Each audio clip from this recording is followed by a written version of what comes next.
Air pollution due to CFCs making the ozone layer thinner in some places, ये आलूदगी ozone layer को कमज़ोर कर रही है मुख्तलिफ जगहों से। More of the sun energy, बहुत ज़्यादा तवानाई इज रीचिंग द अर्थ, ज़मीन पे आ रही है सूरज की। एज अ रिजल्ट, जिसके नतीजे में the world is getting warmer, हमारी दुनिया गर्म हो रही है। The green house effect, green house effect क्या होता है? Burning fuel such as oil, fuel वगैरह का जलना जैसे कि तेल, गैस, कोल, कोयला और वुड, लकड़ी वगैरह रिलीज कार्बन डाइऑक्साइड छोड़ती हैं, carbon dioxide gas into the atmosphere, हवा में छोड़ती हैं। यानी हम कोई भी चीज़ जलाते हैं वो कार्बन डाइऑक्साइड छोड़ती है हमारे माहौल में। Plants use carbon dioxide to make their food, पौधे इस्तेमाल करते हैं कार्बन डाइऑक्साइड को खुराक बनाने के लिए। So when trees are cut down, तो जब दरख्त काटे जाते हैं, the amount of carbon dioxide in the air increases, तो कार्बन डाइऑक्साइड की सतह बढ़ जाती है हमारी हवा में। It traps the heat from the sun, और ये सूरज से आने वाली रोशनी को खींचते हैं। And stop it from skipping into space, और उसे वापस नहीं जाने देते स्पेस में। कीपिंग द अर्थ वार्म, तो ज़मीन गर्म रहती है। इन दिस वे, इस तरह, is called the green house effect, ये ग्रीन हाउस इफेक्ट रहता है, ये ग्रीन हाउस इफेक्ट कहलाता है। If the earth atmosphere becomes much warmer, अगर ज़मीन का एटमॉस्फेयर बहुत गर्म हो जाए, the ice caps of the poles will begin to melt, हमारी दुनिया के ऊपर और नीचे के जो पोल्स हैं ये बर्फ से ढके हुए हैं। तो दी आइस कैप्स की बात हो रही है पोल्स पर, ये पे अब बात हो रही है उनकी जहाँ बहुत ही बर्फ, कई हजार सालों से बर्फ जमी हुई है। अगर दुनिया गर्म होगी तो पिघलना शुरू होगी। The melted ice will cause the level of the sea to rise, तो ये पिघली हुई बर्फ क्या बनेगी? वजह समंदर की सतह में इजाफे की, क्योंकि बर्फ पिघल के दरियाओं में आएगी, दरिया पिघल के समंदर में आएंगे, तो समंदर की सतह बढ़ेगी, ऊंची होगी। Which could cause serious flood, जो कि सैलाब की शक्ल इख्तियार कर सकता है। इन लो लेइंग टाउन्स, नशेबी इलाकों में, शहरों में और खेत बाड़ी में।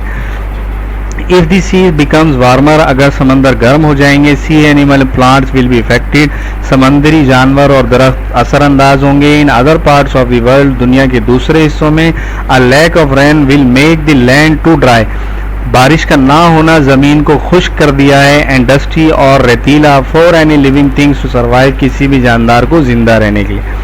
Poisonous gas and chemicals from factory chimneys, जहरीली गैस जो केमिकल वगैरह फैक्ट्री से आ रहे हैं। Dissolve in rain water and fall as acid rain, ये हमारी हवा में शामिल होते हैं और बारिश के पानी के जरिए एसिड रेन का सबब बनते हैं। स्टूडेंट, आपने अपने घर वालों से सुना होगा कि आपके वालिदैन आपको कहते हैं कि पहली बारिश में ना नहाएं, वो इसीलिए कि क्योंकि हमारे आसपास की हवा में पूरे साल की आलूदगी मौजूद होती है, वो पानी के साथ ज़मीन पर आती है।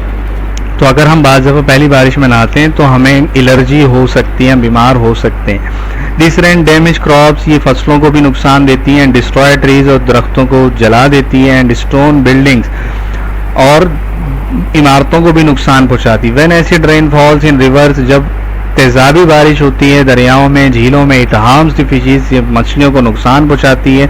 And plants living in the water, और जो पौधे पानी में रहते हैं उनको भी। हाउ टू कंट्रोल पॉल्यूशन, इस आलूदगी को कैसे रोका जा सकता है? वी कैन कंट्रोल पॉल्यूशन, हम पॉल्यूशन को कंट्रोल कर सकते हैं इन द फॉलोइंग वेज, दर्जा झेल रास्तों में।